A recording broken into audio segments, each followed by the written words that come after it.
Today I want to look at encountering God's promotion. A promotion is when you are lifted from one level to another level. Many of you know what it is to be promoted in your job, or to be promoted in your experience, or to be promoted from the JV to the varsity team, to go through things that lift you to a higher level. In our story today from Daniel chapter 3, a promotion is going to take place. Meshach, Shadrach, and Abednego, they are going to experience a promotion, but it will not come without a trial. They're going to encounter God in a bad situation. Now, some of the things I am going to say from this passage will not feel right and will not be comfortable.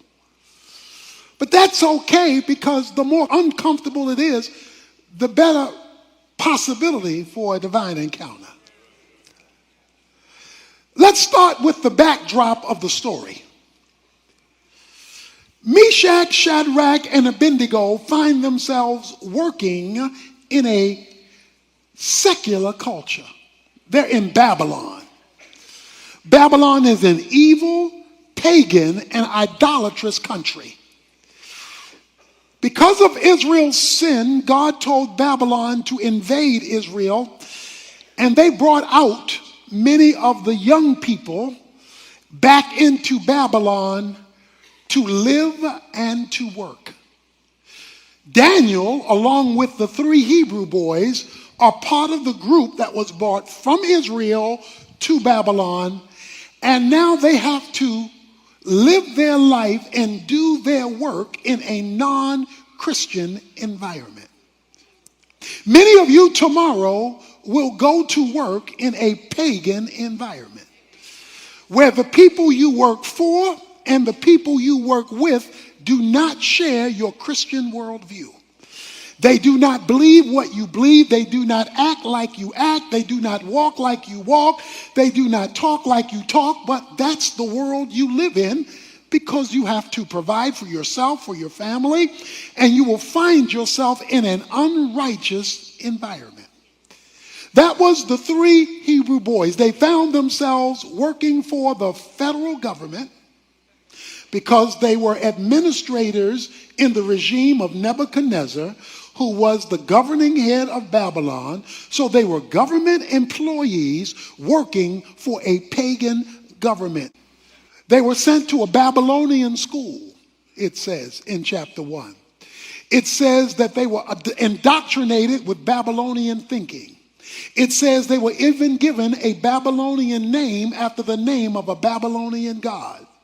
So the culture was trying to de-Israelize them and pro-Babylonize them, trying to take their mindset from the rearing of their faith to the raising of the culture. And so you and I, like the 3 Hebrew boys, are caught in a cultural tension. How we were raised and what we're taught to believe, and where we have to live and earn our money.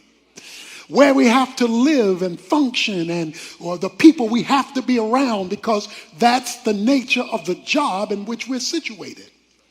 How do you be Christian when the environment you're in doesn't support your Christianity? So that's the situation, that's the circumstance that they find themselves in. Well, something happens in the beginning of the chapter 3. Nebuchadnezzar, the head of Babylon, develops a theo-ego. Theo is God. Ego is your mindset.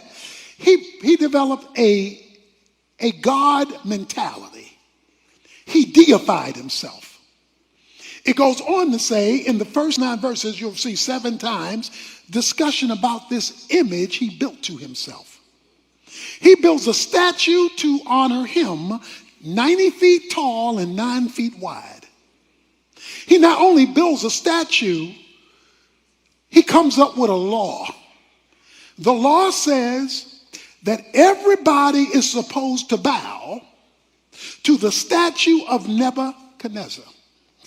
He calls all of his leaders together and he says, I want you all to bow. And then he gives a warning in verse 6. Whoever does not fall down and worship shall immediately be cast into the midst of a furnace of blazing fire. Okay, watch this. Now, the issue boils around one thing. Who you gonna worship? It says he built a statue and he says you are to worship before the statue. At the heart of the Bible, from Genesis to Revelation, is this issue of idolatry. For those who may not remember the definition of an idol is any noun, person, place, thing, or thought that becomes your source. So any person, place, thing, or thought that becomes your source has now become your God. Anything that competes with the God of the Bible as the thing you ultimately look to as your source is your God, no matter whether you call it your God or not. You and I live in a culture that not only wants our work, they want our worship. Because they often ask us to compromise biblical values in order to be accepted or in order to be promoted. So Shadrach, Meshach, and Abednego found themselves in a dilemma, and their career was on the line. While all of this is taking place, racism reared its ugly head. A racial dilemma takes place because verse 8 says, for this reason at that time certain Chaldeans came forth and brought charges against the Jews. So some Babylonians brought charges against the Jews. They didn't like the Jews. They didn't want the Jews working at the company. And the reason they didn't like the Jews is, one, they were Jewish, and two, they brought their faith to work. See, they knew they were followers of God. So let me ask you a question. If you were accused of being a Christian on your job, would there be enough evidence to convict you? Or would you be found innocent of all charges? Because your faith is very vague. You know it, but nobody else does. They were clearly followers of God, and they were Jewish. They could not condemn them because of their work, so they had to condemn them because of their faith. So these three Hebrew boys find themselves on a horn of dilemma because now the Babylonians who work with them, their co-workers, come and say and play politics. You know how politics is in the office. They come and play politics. They said, oh, Nebuchadnezzar, you got these Jewish guys here and they won't bow. Oh, they come to work, they do their job, but you told them to bow to the company. And they're not bowing to the company. They're not submitting to the authority of the company. So Nebuchadnezzar, when he finds out this minority group would not bow, he said, bring them here. Verse 13, bring me Shadrach and Abednego here. And in verses 14 and 15, he says, I'm going to give y'all another chance. And then he asks the question, if you don't bow, verse 15, if you do not worship, you will immediately be cast into the midst of a furnace of blazing fire. And what God is there who can deliver you out of my hands? Now that's the question. The question is, I'm so powerful. This company is so strong. This government is so much in control that if I fire you, you will be fired. And you don't know anybody who can overrule my decision because I'm the man. Shadrach, Meshach, and Abednego responded to the king. Okay, see, I don't know if you caught that. Shadrach, Meshach, and Abednego responded to the king. So they either all talked at the same time or one talked for all three because it says all three responded. That's why you need to hook up with some other Christians in your company so that you're not standing there alone. Okay? So they responded to the king respectfully. Let us answer you. If so be, our God whom we serve is able to deliver us. You are to look at your occupation as service to the Lord through the vehicle of that company. It is the Lord Christ whom you serve. So they say, we may work for you, but we serve the Lord. The God who we serve is able. The God who we serve, because that's what got them in trouble in the first place. Their co-workers knew that they served the Lord in their job description. But most Christians, many Christians, divorce their everyday work from their service of God. And these three boys didn't. But because we serve him, the God who we serve is able to deliver us. But let's hear the rest of the story. Even if he does not. Because there are two things you need to know about God. He's powerful, so he's able, but he's sovereign, so he can choose.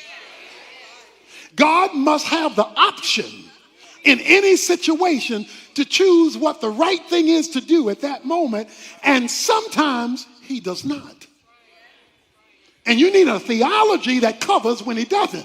Because if you don't have a theology that covers when he doesn't, then you're going to be mad at him when he doesn't, because somebody told you from the pulpit he's able. So you got to keep both in tension. And about both, you must say the same thing, because they say, even if he does not, let it be known to you, O king. We respect you. We're going to work for you. We are not going to serve your gods or worship the golden image that you have set up. Because it says in verse 19, then Nebuchadnezzar was filled with wrath. Filled with wrath. And his facial expression was altered. He's contorted. He's contorted. Who do you think you're talking to?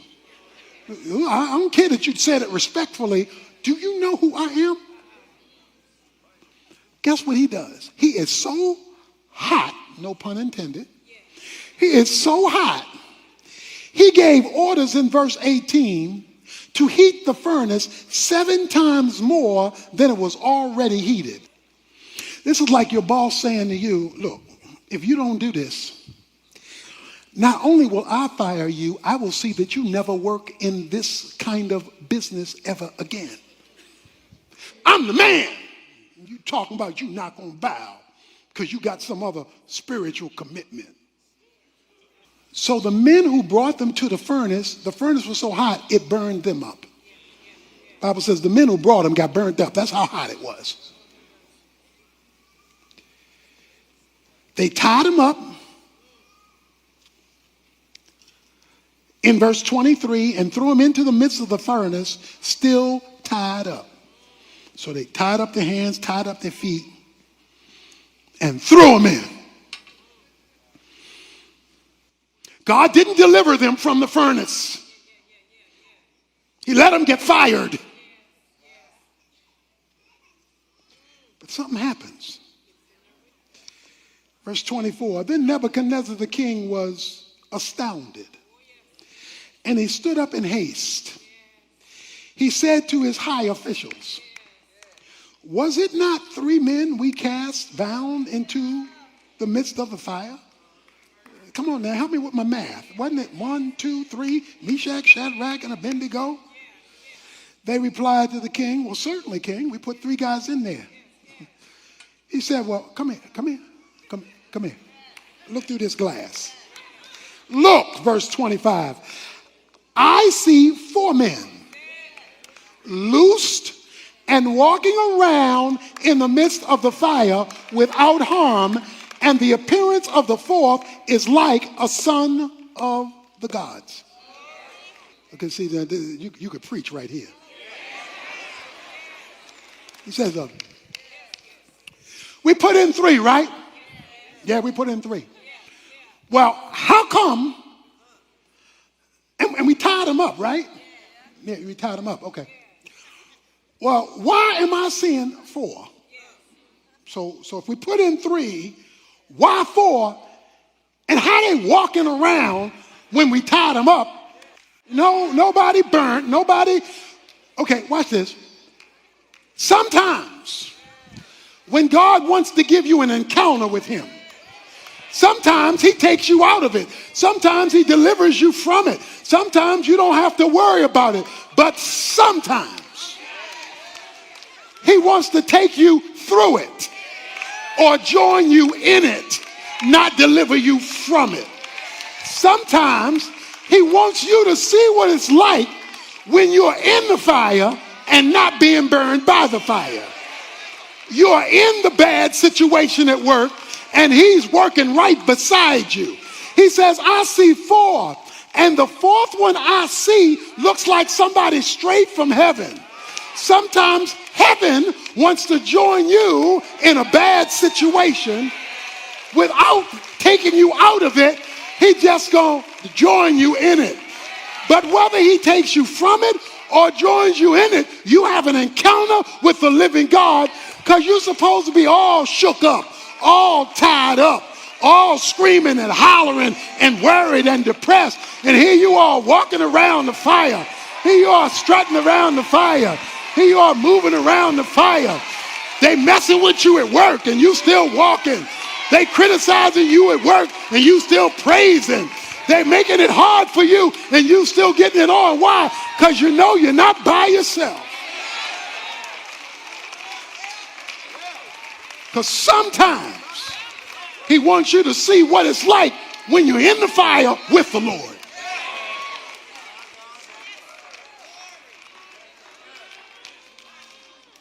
Why? Why, God? Why are you going to do this? Look, I need to walk with you. I need to walk with you. Walk with me. I want you to turn to 1 Peter. I want to walk you through a series of scriptures. I want to walk you through a series. You need to know these scriptures in 1 Peter to show you this is not just Old Testament. This is New Testament. He says in 1 Peter a number of scriptures that will change your bad situation at work, change your bad situation at the company when you have this kind of understanding of a bad suffering season in your life. He says in 1 Peter chapter 2, verse 20, he says, for what credit is there if when you sin, you are harshly treated? You endure it with patience. But if when you do what is right and suffer, for if you patiently endure, this finds favor with God. So if you're doing right and taking your stand, you're making God happy and you're finding favor with God even though you're suffering. Look at chapter 3, verse 14. He says, but even if you should suffer for the sake of righteousness, you are blessed. And do not fear their intimidation. I don't care who they are or what their title is. Don't be scared of their intimidation. And do not be troubled just because they talking smack and talking noise if you're suffering for righteousness. Verse 17. For it is better if God should will it so that you suffer for doing what is right rather than doing what is wrong. Finally, he says in chapter 5, verse 10, after you have suffered for a little while, the God of all grace, who called you by his eternal glory in Christ, will himself perfect, confirm, strengthen, and establish you. To him be the dominion. He gonna call the final shot. He gonna say where this job situation works out, whether there or somebody else. Because remember, your job, your government is only your resource. It is not your source. Some of you remember my story when I was in seminary working at Trailways. I was loading and unloading buses. They came to me because they had a scam. The scam was when people went out for lunch, then somebody else would punch them in after an hour, even though they may stay out 3 or 4 hours and hadn't been punched in. And so you rotated, and somebody did that for you, you did that for somebody else. They came and said to me, well, here's the deal. This is how you do it. This is your day to punch somebody else in after an hour, even though they'll be gone 3 hours, and then somebody will do that for you. In other words, rob the company of time and money and what's going on. So I told them, I said, I can't do that because as a Christian, that's stealing, and that's not something I can do. And they said, oh, no, you don't understand. Everybody does it. It's the way we roll up in here. So you got to expect, you can't be an exception. Everybody does it. Let's get over this Christian stuff, and this is how we do it in the company. I said, I'm so sorry, respectfully, I can't do that. Well, they said, well, since you can't do that, you're going to be unloading a lot of these buses by yourself.